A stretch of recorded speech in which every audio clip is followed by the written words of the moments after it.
আমি ফিরে এসে আমি জানতাম না আমি কোথায় থাকবো, কি করবো, কিভাবে চলবো, সেগুলি চিন্তা করিনি।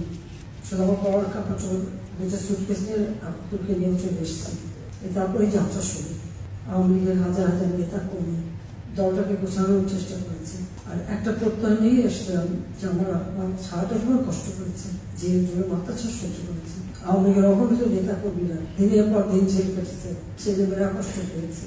দেশের মানুষের যে আকাঙ্ক্ষা নিয়ে জাতির পিতা বঙ্গবন্ধু শেখ মুজিব দেশ স্বাধীন করেছে, সেইটা পূরণ হয়নি, বরং মানুষের অবস্থা আরো খারাপ হয়ে গেছে। সারা বাংলাদেশ রয়েছে আওয়ামী লীগের নেতা কর্মীদেরকে সাথে নিয়ে নিয়ে মানুষের অবস্থা নিজের চোখে দেখেছে।